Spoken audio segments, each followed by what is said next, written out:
CSS में यहाँ पे एक्सटर्नल CSS क्या होता है, जब हमको एक साथ कई सारी फाइलों पे काम करना होता है, कई सारी फाइलों में चेंजेस करना, तो एक्सटर्नल CSS का यूज़ करते हैं। इनलाइन CSS का यूज़ करते हैं जब केवल एक लाइन में हमको चेंजेस करना हो। हमने जो फाइल बनाई है उस फाइल में हमको लगता है कि 5 लाइनें ऐसी है जिसमें हमको अलग अलग चेंजेस चाहिए और पाँचों पर हमको अलग अलग ही चाहिए, एक जैसे नहीं चाहिए, तो हम इनलाइन CSS का यूज़ कर सकते हैं। अगर हमें हमारी फाइल में एक जगह हमने कोई कोडिंग कर दी, जैसे मान लीजिए हमने h1 का एक वैल्यू रखी, तो h1 हमने अगर 25 जगह पे उस फाइल में लिखा हुआ है तो 25 ही जगह पे वो h1 एक जैसा काम करे, तो उसके लिए अपन इंटरनल CSS लगाते हैं। ये बात थी एक ही फाइल में। एक फाइल में एक लाइन पे करना तो इनलाइन, एक ही फाइल में अगर 25 जगह पे आपने कोई प्रॉपर्टीज सेट कर रखी है तो उसकी वैल्यूज में चेंजेस करना है एक साथ, तो इंटरनल। लेकिन अगर 25 दूसरी फाइलों पर एक साथ चेंजेस करना हो तो फिर हम यूज करते हैं एक्सटर्नल CSS। एक्सटर्नल CSS के माध्यम से अगर अपन ने कहीं पर भी उस CSS को अप्लाई किया तो वो सभी जगह पर एक साथ चेंजेस कर देता है। अब यहाँ पे समझिए एक्सटर्नल CSS क्या होता है। यह CSS का सबसे उन्नत प्रकार है क्योंकि ये मल्टीपल जगह पे काम करेगा। इसमें CSS को एक अलग से फाइल में रखा जाता है और फिर उसे HTML फाइल से जोड़ा जाता है। ये सबसे इम्पोर्टेंट पार्ट है क्योंकि यहाँ पर हम क्या करते हैं, जब भी CSS को अप्लाई करते हैं तो उसके लिए एक अलग से CSS फाइल बनाते हैं जिसका एक्सटेंशन .css होता है। जब वो फाइल हम वहाँ पे बना देते हैं तो उस फाइल को हम हमारी HTML फाइल से लिंक कर देते हैं। उसको लिंक करने के लिए देखिए यहाँ पर इस तरह से अपन को करना होता है। हम एक टैग लगाएंगे, लिंक रिलेशन इक्वल का साइन लगाया, यहाँ पे हमने डबल इन्वर्टेड कॉमा में स्टाइल शीट लिखा क्योंकि हम CSS को यहाँ पे लिंक कर रहे हैं और CSS का फुल फॉर्म ही होता है कैस्केडिंग स्टाइल शीट। तो यहाँ पे हमने स्टाइल शीट लिया और href हाइपर रेफरेंस हम यहाँ पर कर रहे हैं। जब भी किसी फाइल को लिंक करना हो तो हाइपर रेफरेंस किया जाता है। इक्वल का साइन लगाया और यहाँ पे हमने styles.css, यह वह फाइल है जो हमने CSS में बनाई है। मतलब यह एक्चुअल फाइल आपकी है जो CSS.css के रूप में एग्जिस्ट कर रही है। अभी तक आपने देखा इनलाइन और इंटरनल CSS तो हमको HTML के अंदर ही लगाना होता था, तो अलग से CSS की कोई फाइल नहीं बनती थी। लेकिन यहाँ पर हम CSS की अलग से एक फाइल बना रहे हैं जिसका नाम हमने रखा है styles.css और ये फाइल हमने पर्टिकुलर लोकेशन पर सेव कर रखी है। यहाँ पर अगर लोकेशन चेंज हो, अगर ये फाइल आपने अपने ही फोल्डर में, जिस फोल्डर में आप HTML फाइल बना रखी है उसी फोल्डर में आपने CSS फाइल को सेव रखा है, तो यहाँ पे आपको लोकेशन डालने की आवश्यकता नहीं है। लेकिन अगर कहीं दूसरी जगह पे रखा हुआ है तो फिर आपको यहाँ पे लोकेशन भी डालना पड़ेगा और फाइल नेम और एक्सटेंशन तो यहाँ दिया हुआ है, तो एक लोकेशन आपकी यहाँ पे बढ़ जाएगी। तो हम क्या करते हैं, जनरली तुरंत सीखना है, अच्छे से करना है, तो उस फाइल को भी हम यहाँ पर रखते हैं। लेकिन जब आप CSS यूज़ करोगे, 25 फाइलों पे यूज़ करोगे या 50 फाइलों पे करोगे तो जरूरी नहीं कि आप उसी फोल्डर में उस फाइल को रख पाओ, तो हो सकता है वो किसी दूसरी जगह पर भी रखी हो, तो ऐसी कंडीशन में आपको वहाँ पे उसकी लोकेशन लिखना अनिवार्य हो जाएगा। ठीक है, तो यहाँ पर सिंपल सा है, लिंक रिलेशन स्टाइल शीट लिया, href दिया, styles.css इस फाइल का नाम जो हमने सेव कर रखी है उसको लिया और ये हमारा एक यहाँ पर लिंक बन गया। ठीक है, तो यहाँ पे ये जो हमने बात कही थी कि वो HTML फाइल से जोड़ा जाता है, तो वो इस तरह से जोड़ा जाता है। फिर यह कई पेज HTML पेजों पर लागू किया जा सकता है। एक साथ कई सारे पेजेस पर इसको अपन अप्लाई कर सकते हैं। एक जगह चेंज करेंगे तो सभी जगह पे एक साथ चेंज हो जाएगा। जैसे आपने मान लीजिए कि किसी भी एक, जैसे अपन अपनी कंपनी का नाम लिखते हैं या कंपनी का लोगो लिखते हैं, कंपनी का एक कलर कॉम्बिनेशन लेते हैं, कंपनी का स्पेसिफाई अपन ने अपना पूरा एक नाम, डायग्राम वगैरह सब बना रखा। अब क्या होता है, अगर उसको हमको चेंज करना है, अब हमने जो चीज़ बनाई थी वो 25 जगहों पर एक जैसी चल रही है, अब हम चेंज करना चाहेंगे तो 25 जगह पर वो चेंज होनी चाहिए एक साथ, तो उसके लिए एक्सटर्नल CSS काम करेगी। आप सिर्फ एक जगह पर एक्सटर्नल CSS में जाकर अपनी उस पर्टिकुलर CSS फाइल में चेंज करोगे और आप पाओगे कि 25 जगह जिन फाइलों में आपने काम किया था उन सभी में एक साथ चेंजेस हो गए। ये इतना इम्पोर्टेंट है। ठीक है, तो ये कई HTML पेजों पर लागू किया जा सकता है और इसका उपयोग बड़े पैमाने पर बदलाव के लिए किया जाता है। तो बड़े पैमाने पर बदलाव करना हो तो इसका यूज हम करते हैं। आइए समझते हैं कि ये कैसे काम करता है ना। अच्छा, इसमें हम दो चीजें निर्धारित कर सकते हैं। एक होती है क्लास जिसे अपन डॉट लगाकर निर्धारित करते हैं और एक होती है ID जिसे अपन हैश लगाकर निर्धारित करते हैं। ये जो आपका हैशटैग है ना, इसके माध्यम से अपन ID को निर्धारित करेंगे और इसके माध्यम से क्लास को निर्धारित करेंगे। बहुत कॉमन सी चीज है ना, बहुत नॉर्मल वे में अपन इसको करेंगे और दोनों एक जैसा ही काम कर रही है। कैसे करेंगे, तो ये यहाँ पे प्रैक्टिस 1 मैंने आपको बताया हुआ है। यहाँ पर कोडिंग दी हुई है HTML की। मैं प्रैक्टिस 1 की बजाय प्रैक्टिस 2 पर आ रहा हूँ। प्रैक्टिस 1 ईजी है, आप 2 करेंगे तो 1 और आराम से हो जाएगा। प्रैक्टिस 2 पर अपन आते हैं। तो यहाँ देखिए कोडिंग इन HTML, HTML में कोडिंग करना, क्या कोडिंग करना। तो HTML की कोडिंग तो आपको मालूम ही है, doc type HTML language English रख दी हमने, हेड रखा, meta character set, UTF unified text format जो होता है आपका, वो आपने लिया 8, फिर मेटा नेम व्यू पोर्ट लिया, कंटेंट विद डिवाइस की विद के अकॉर्डिंग वो आपका जो कंटेंट है वो भी कम ज़्यादा हो जाए। इनिशियल स्केल 1.0 मतलब 100% वो काम करे, मतलब उसकी जो स्केल है वो 100% है। फिर हमने यहाँ पे टाइटल लिया, टाइटल में एक्सटर्नल CSS एग्जाम्पल नाम के लिए, ताकि ऊपर यहाँ पे दिखे कि हम CSS यूज़ कर रहे हैं, वो भी एक्सटर्नल वाली। फिर ये टैग आपको टाइटल के जस्ट नीचे लिखना ही है। यहाँ पे हमको लिंक करना है उस फाइल को, तो regulation is equal to style sheet लिया, href कर हमने उस फाइल को लिया जो हमको यहाँ लिंक करनी, वो फाइल है jcrc2.css। ठीक है, अब हम जब इस फाइल को लिंक कर रहे हैं तो पहले इस फाइल को बनाना है हमको, उसके बाद सारी कहानी आपको समझ में आएगी, अदरवाइज नहीं आएगी। तो अभी तो हम क्या करते हैं, इसको यहाँ से पूरे को ले लेते हैं, जो भी हमने यहाँ पे टैग लिखना था हमने यहाँ पे लिखा, और ये HTML का टैग था, ये HTML के टैग हमने यहाँ से यहाँ तक कॉपी किया। इसको अपन बाद में समझते हैं, इसको हम यहाँ से पेस्ट करते हैं हमारे ब्रैकेट्स में। अब ब्रैकेट्स में हमने यहाँ पे क्या किया, Ctrl+N से एक नई फाइल बनाई और इसको यहाँ से सेव कर लें, और इसका नाम हम रख लेते हैं, ये क्या है आपका एक्सटर्नल HTML, एक्सटर्नल है ना CSS2 वाली है ना, .html फाइल बनाएंगे, जहां पर हमको ये पूरी HTML कोडिंग करनी, वो फाइल HTML बनेगी और सेव हो गई। अब इसको समझने के लिए पहले हमको CSS को समझना पड़ेगा कि इसमें हमने क्या लिखा है। तो हम क्या करें, फिर अगेन एक और न्यू फाइल ले लेते हैं और इसमें CSS को डिफाइन करते हैं। यहाँ पर मैं आपको टाइप कर बता रहा हूँ ताकि आप ज़्यादा अच्छे से समझ पाएँ। हमने पहले इस फाइल को सेव कर लिया, आपको मालूम है हमने जब उस फाइल को वहाँ पर अटैच किया था तो उसका नाम क्या रखा था, हमने रखा था styles.css। तो हमने यहाँ पे इस फाइल को styles.css के नाम से सेव कर लिया।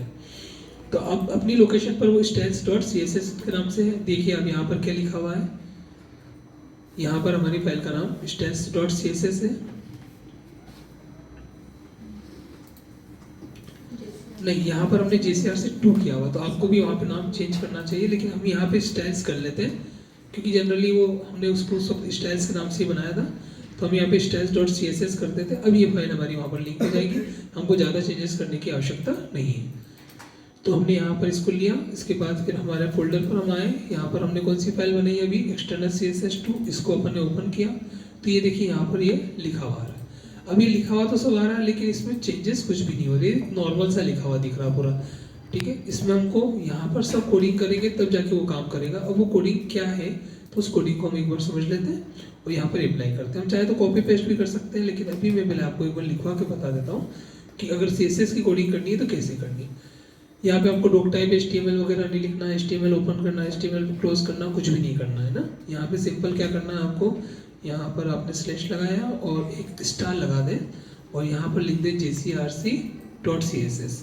वैसे तो jcrc.css लिख सकते हैं या फिर अपन styles.css लिख लें, क्योंकि हमने उस नाम से इसको बना लिया है। तो styles.css फिर स्टार लगाकर हम वापस से यहाँ स्लैश लगाया और यहाँ पर आकर अब अगली कोडिंग करते हैं जो है H1 के लिए। H1 क्या है, ये हमारा टैग है। आप जब भी यहाँ पे अगर कोई भी स्टाइल अप्लाई करेंगे तो टैग के साथ ही करेंगे। तो हमने यहाँ H1 लिया, H1 में क्या हो जाए, तो H1 में हो जाए कलर ग्रीन हो जाए, तो हमने यहाँ पे कलर ग्रीन कर लिया। तो ये टैग हमारा कंप्लीट हो गया। एक प्रॉपर्टी ले ली, उसकी वैल्यू सेट कर दी। अब इस स्टेटमेंट को यही कंप्लीट करना है तो आपको क्या करना पड़ेगा, सेमीकोलन लगाना पड़ेगा। सेमीकोलन लगाने के बाद में फिर यहाँ से अपन मार्जिन अगर बॉटम में आपको नीचे की तरफ मार्जिन चाहिए, मतलब पैराग्राफ स्पेस अगर बढ़ानी हो तो अपन यहाँ से पैराग्राफ स्पेस 10 px पिक्सल्स में लिखना। जो भी वैल्यूज आप डालेंगे नंबर की वैल्यूज को आपको पिक्सल्स के मान के साथ लेना होगा। और फिर यहाँ से वापस सेमीकोलन किया। ये आपका एक स्टेटमेंट कंप्लीट हो गया। आप इसको ऐसे करके भी लिख सकते हैं ताकि आपको अच्छे से समझ में आ जाए कि आपने क्या बनाया। आपने H1 बनाया, H1 लिखकर आपने ये सब चीज़ें यहाँ पर लिख दी। ठीक है, आपको एक चीज़ और ध्यान रखना कि ये H1 क्या है आपका, ये नॉर्मल आपने लिखा, हर H1 पे काम करेगा ना। तो ये आपने क्लास बनाई, ना ही ये आपने ID बनाई।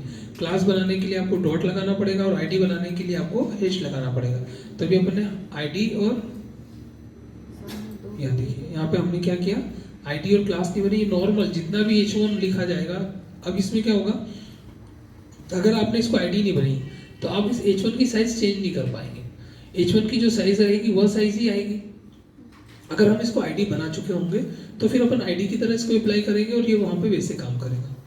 ठीक है, अभी जैसे मैंने यहाँ H1 लिखा, अब आप सीधे आ जाइए वापस से अपनी सॉलिड फाइल पे जिस पर हमको स्टाइल हमने यहाँ पे लगाया। अब देखिए हमने यहाँ पे ये पूरा लिया और यहाँ से अपन ने क्या किया, JCRC2 की जगह स्टाइल्स ले लिया ना। तो ये styles.css ये फाइल एग्जिस्ट है, हमारे पास है। तो ये हम यहाँ पर हमने इसको लिंक किया। बॉडी में हम आए और हमने लिखा H1 she JCRC Chaudhary institute और H1 को क्लोज कर दिया। इसको सेव करके बंद करें और अपनी उस फाइल पर चले जहाँ पर हमने इसको बना रखा है। तो हम यहाँ पर चले। अब देखिए यहाँ से हम इसको रिफ्रेश कर रहे हैं तो ये सिंपल H1 वैसा ही आ रहा जैसा वहाँ पे डिफाइन किया गया था। अभी पहले उसके टैग भी हम कंप्लीट कर लें। आपको 2-3 फाइलों पर एक साथ काम करने में ज़्यादा ठीक रहेगा। आप उसको कर कर देखेंगे तो आपको लगेगा कि हाँ क्या काम हो रहा है। अब जैसे हमने यहाँ पे इसको लिया, अब बाकी जो टैग है, एक टैग आपको समझ में आ गया, फिर यहाँ से हम इस तरह से सारे टैग्स लगा सकते हैं। अब भी हमने H1 यहाँ पे लिया, H1 को हमने वहाँ पे ग्रीन कलर और मार्जिन को बॉटम में 10px किया। यहाँ पे हमारा ग्रीन कलर आना चाहिए शी JCRC का, लेकिन अभी वो नहीं आ रहा है। style.css हमने इसको कंप्लीट एक बार कंप्लीट कर लेते हैं ताकि फिर देखते हैं।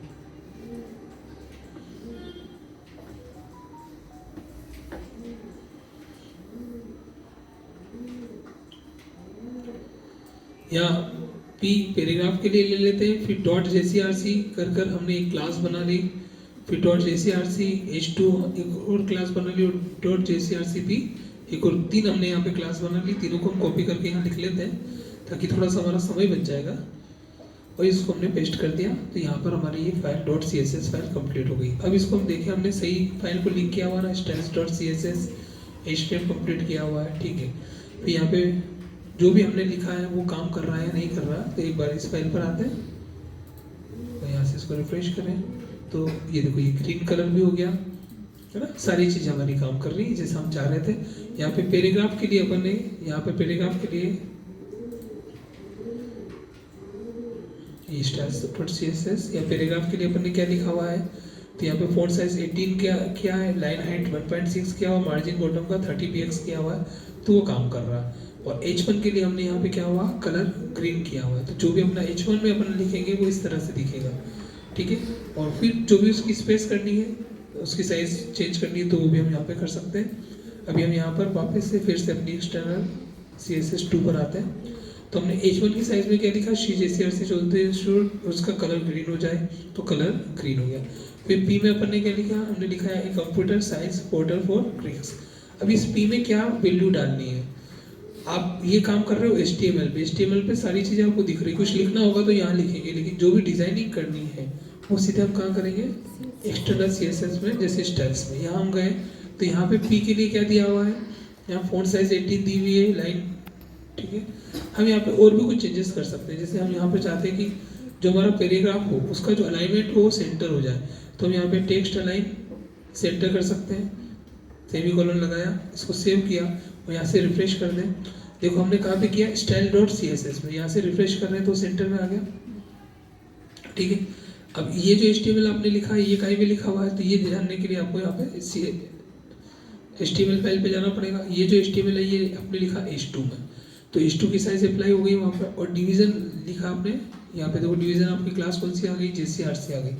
JCRC में आपने क्या लिखा हुआ है, तो आप यहाँ पर गए तो यहाँ पे हमने देखा कि .jcrc में डिस्प्ले फ्लेक्स, डिस्प्ले कैसा हो जाए, फ्लेक्स हो जाए, फ्लेक्स डायरेक्शन क्या हो जाए, कॉलम में हो जाए। तो ये देखो कॉलम में आ गया, डिस्प्ले किसकी तरह दिख रहा, फ्लेक्स की तरह दिख रहा और कॉलम में आ गया। अलाइन आइटम, जो भी आइटम है वो सब सेंटर में आ जाए, पैडिंग 20px हो जाए, बॉर्डर 2 पॉइंट है ना 2px हो जाए और सॉलिड ब्लैक आ जाए। अब यहाँ ब्लैक की जगह आप उसको रेड कर दीजिए, तो आपने एक जगह रेड किया। बॉर्डर का रेडियस 10px किया, 10px मतलब 10 पिक्सल्स, ये यहाँ से राउंड हो गई। अब इसको थोड़ी सी और ज़्यादा करना चाहते हैं तो आपने 15px कर दिया। और बैकग्राउंड का कलर स्काई ब्लू हो रहा है तो आप यहाँ से स्काई ब्लू की जगह ऑरेंज कर दीजिए। समझ में आया? मार्जिन बॉटम मतलब नीचे का जो मार्जिन है वो 10px है और विड्थ इसकी 20% है। मतलब इस पूरे एरिया में कितने एरिया को कवर कर रहा है, केवल 20 को। हम इसको 50% कर सकते हैं। हमें लगता है कि इसको थोड़ा सा बढ़ा देते, तो हमने इसको 50% किया। ये सिर्फ JCRC जो अपने लिखा हुआ ना, HTML जो हमने लिखा उसके लिए काम कर रहा है। तो हम यहाँ पर आए तो देखिए HTML जो हमने लिखा हुआ ना, उससे पहले अपन डिवीजन ले ली, क्लास कौन सी, JCRC। अब ये जो क्लास डिवीजन है ये कहाँ से कहाँ तक चल रहा है, यहाँ से यहाँ तक चल रहा है। तो इसमें क्या होगा, तो इसमें वो सारी चीज़ें होगी जो हमने वहाँ पे डिफाइन किया हुआ। एक बार करके देखते हैं, केवल इस HTML पे अप्लाई होगा, देखना। ठीक है, अब यहाँ पे अगली डिवीजन क्लास भी आपने JCRC ले ली, इस कारण से अगर अपन यहाँ पे इसको कुछ चेंज करते ना तो वो चेंज हो जाता। लेकिन सारी हमने इन दोनों को ही JCRC ले रखी, तो बॉर्डर रेड हो गई, ऑरेंज हो गया, 50% एरिया इसने कवर कर दिया। इसको बड़ा कर देंगे तो और बड़ा हो जाएगा, जितना बड़ा पेज होता जाएगा उसका 50% वो कवर कर रहा है ना। छोटा कर रहे हैं तो भी देखो ये 50% हो रहा है। अगर हम यहाँ से इसको इस तरह से करेंगे तो भी 50% हो रहा है, थोड़ा सा और बड़ा करेंगे तो भी 50%। मतलब हमारा जितना भी एरिया होगा उसका 50% ये कवर करेगा, क्योंकि हमने 50% उसको वहाँ पे निर्धारित कर दिया है। ठीक है, समझ में आया आपको? तो इस तरह से हम इस पर काम कर सकते हैं। अब वापस से फिर CSS स्टाइल्स में गए, फिर यहाँ पे चेंजेस, ये समझ में आ गया। JCRC करेंगे तो क्या होगा, JCRC में H2 अगर अपन लेकर आएंगे, जैसे कि आपने देखा कि HTML और CSS दोनों H2 में लिखा हुआ है, तो इसका कलर भी ग्रीन हो जाएगा। अब ग्रीन कलर हमने ऊपर लिख दिया, तो इसका कलर हम यहाँ से येलो, रेड, ब्लू कर लेते हैं। तो हमने यहाँ से ब्लू कर लिया और इसको सेव कर लिया। जैसे हमने इसको सेव किया, यहाँ से रिफ्रेश किया, तो H2 जो भी लिखा हुआ था HTML CSS वो ब्लू हो गया। फॉन्ट साइज जो है H2 की वो 24 पिक्सल्स हो, हम इसको 24 की जगह 54 कर देते हैं, बहुत बड़ी साइज हो जाएगी। और यहाँ से इसको रिफ्रेश करेंगे तो ये बहुत बड़ी साइज में निकल गया। ठीक है, ऐसे मार्जिन बॉटम का मार्जिन 10px किया हुआ तो वो 10px रहेगा। ये H2 में लिखा था हमने, है ना। फिर P में क्या लिखा है, तो P में हमने ये लिखा हुआ है, P में हमने ये लिखा हुआ है। देख लो एक बार क्या लिखा हुआ, तो अपन अपनी फाइल पे जाए तो P में हमने क्या लिखा हुआ, HTML स्टैंड्स फॉर हाइपर। फिर P में हमने क्या लिखा हुआ, CSS स्टैंड्स फॉर कैस्केडिंग। फिर P में क्या लिखा हुआ है, computer science portal for Greek. ये सब स्टेटमेंट अपन ने P में लिखे हुए, मतलब पैराग्राफ में लिखे हुए। तो हम अगेन यहाँ पे स्टाइल्स में आते हैं और अब यहाँ क्या करें, हम P को चेंज करना चाहते हैं। तो अभी देखो ये ब्लैक कलर में आ रहा है, क्योंकि यहाँ से कलर ब्लैक किया हुआ था। अब इसको हम क्या करना चाहते हैं, वॉयलेट कलर ले लें। तो हमने यहाँ पे डार्क वॉयलेट ले लिया।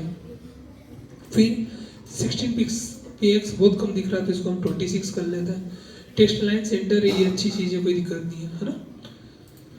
फ़ॉन्ट फैमिली चेंज कर सकते हैं, फ़ॉन्ट का स्वरूप चेंज कर सकते हैं, वो भी मैंने आपको सब बताया था कि अगर आप अपन यहाँ पर फ़ॉन्ट लेना चाहते हैं तो फ़ॉन्ट का डिस्प्ले चेंज कर दें। फ़ॉन्ट डिस्प्ले में क्या करना चाहते हैं, फ़ॉन्ट का फॉर्मेशन क्या करना चाहते हैं, वो भी हम कर सकते हैं।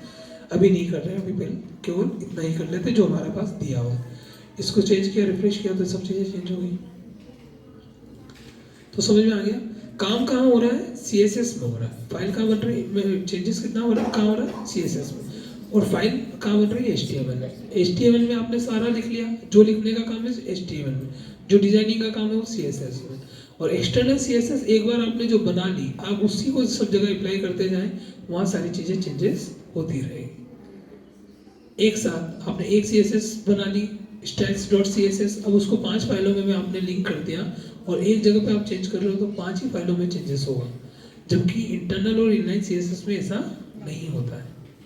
समझ में आ गया आपको? करके बताइए। मैंने एक आपको बना दिया, एक और आप करिए, दोनों चीज़ें कंप्लीट करके बताइए, दोनों